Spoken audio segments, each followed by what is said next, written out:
En 1985, l'URSS est une superpuissance en déclin. Le pays est épuisé, sclérosé. Mikhail Gorbatchev, le nouveau secrétaire général du Parti communiste à 56 ans, il représente la nouvelle génération qui veut moderniser le système. Nous étions dans l'impasse, notamment en ce qui concerne la course aux armements. On est allé au-delà de nos forces. L'idée a commencé à germer qu'une reconstruction économique était nécessaire. Gorbatchev lance alors la perestroïka, une libéralisation de l'économie et de la politique dans le cadre du régime communiste. Il permet la critique du système. En Europe de l'Est, les pays satellites commencent à s'émanciper. En 1989, le mur de Berlin tombe et Moscou laisse faire.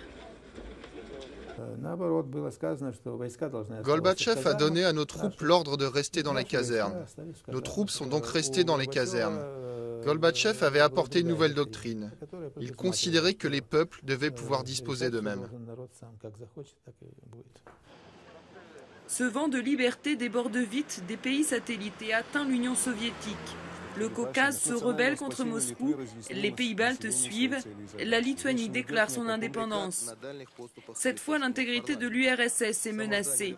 En janvier 1991, Moscou intervient, l'armée tire sur les manifestants.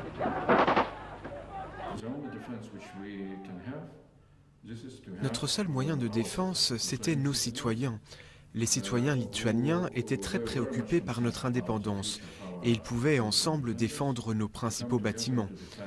Des centaines de milliers de personnes se sont rassemblées autour de notre tour de télévision. Ils n'avaient pas peur. 14 d'entre eux sont morts.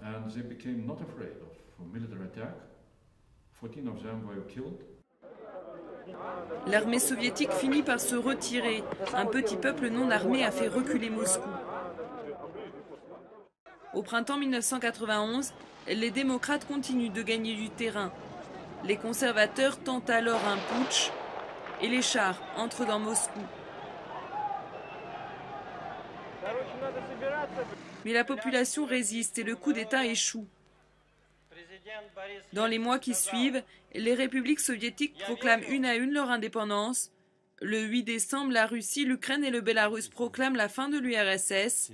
Le 25, Gorbatchev démissionne et le drapeau rouge est retiré du Kremlin. Я прекращаю свою деятельность на посту президента СССР.